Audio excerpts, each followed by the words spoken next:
Hey guys, நீங்கள் பார்த்துக்கிற info infinity. இன்றைக்கி நம்ம டைகர், அதாவது நம்ம நேஷ்னல் அனிமலை பற்றி தான் நம்ம பார்க்க போகிறோம். இதோட சயின்டிஃபிக் நேம் என்னென்னு பார்த்தீங்கன்னா பேந்தர் டைக்ரிஸ் அப்படின்ற மாதிரி சொல்கிறாங்க.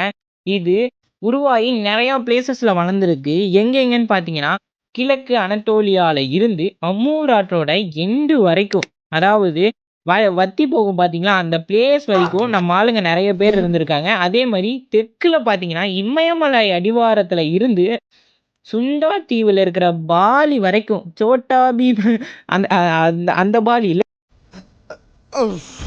இந்த பாலி அந்த ஊர் பாலியை சொல்கிறோம். அந்த பாலி வரைக்கும் பரவி இருந்திருக்கு அப்படின்ற மாதிரி சொல்கிறாங்க.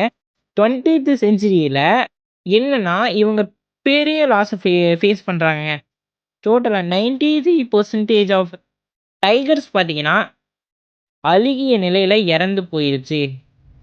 நான் யாருக்கு என்ன துரோகம் பண்ண ரொம்ப சோகம்ல அந்த பீரியட் ஆஃப் டைமில் மட்டும் அதிகமாக இறந்துருக்கு அப்படின்ற மாதிரி சொல்கிறாங்க. இப்போ பிளேசஸில் மட்டும் தான் அதிகமாக காணப்படுது, அது இருக்குது அப்படின்ற மாதிரி சொல்கிறாங்க. அந்த பிளேசஸ்லாம் என்னென்னு பார்த்தீங்கன்னா உருசியா, சைபீரிய காடுகள். அந்த உருசியான்னு தான் ஆசியா தான், சைபீரிய காடுகளில் காணப்படுது. இந்தியாவோட துணை கண்டத்துலேயும் காணப்படுது அப்படின்ற மாதிரி சொல்கிறாங்க. தெற்கு ஆசியாவோட சில பகுதிகள்லையும் காணப்படுது. தென் இந்தோனேஷியாவில் சுமத்ரா, ஐஸ்லாண்ட்லேயும் காணப்படுகின்றன அப்படின்ற மாதிரி சொல்லி முடிக்கிறாங்கங்க.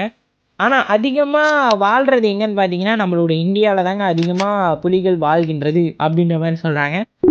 நிறைய பிளேசஸில் நம்ம புலியை நேஷ்னல் அனிமலாக வச்சுருக்காங்கங்க. ஃபர்ஸ்ட் பிளேஸ் என்னன்னு பார்த்தீங்கன்னா இந்தியா இருக்குது. ரெண்டாவது பிளேஸ் என்னன்னு பார்த்தீங்கன்னா வெஸ்ட் பெங்கால் இருக்குது. மூணாவது பிளேஸ் என்னென்னா மலேசியா. நாலாவது பிளேஸ் சவுத் கொரியா. நீங்கள் உடனே கிங் ஜாங் ஊன் போயிடாதீங்க, அவர் இல்லை, அவர் நார்த் கொரியா, இது வேறு சவுத் கொரியா. சவுத் கொரியாவில் தான் புலியை தேசிய அனிமலாக கன்சர்ன் பண்ணிக்கிறாங்க. இன் 1758 கார்ல் லின்னேயஸ் அப்படின்ற ஒரு மேன், அதாவது ஸ்வெடிஷ் பயாலஜிஸ்ட், அந்த மேன் தான் என்ன பண்ணுறாங்கன்னா ஒரு புக் எழுதுகிறாரு, சிஸ்டமா நேச்சர்.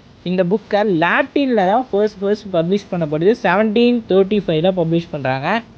இதில் பர்டிகுலராக புலியை பற்றி மட்டும் இருக்காதுங்க, 10,000 species of organisms including plants and animals அவங்கள பற்றியும் அதிகமாக இருக்கும். ஜஸ்ட் இவர் என்ன இந்த புக்கில் மென்ஷன் பண்ணியிருக்காருன்னா டைகரோட சயின்டிஃபிக் நேமை மென்ஷன் பண்ணியிருக்காரு. ஃபெலிஸ் டைக்ரிஸ் அப்படின்னு சொல்லிட்டு நேம் சூட்டப்பட்டது இந்த புக்கிலேருந்து தான் அப்படின்ற மாதிரி சொல்கிறாங்க.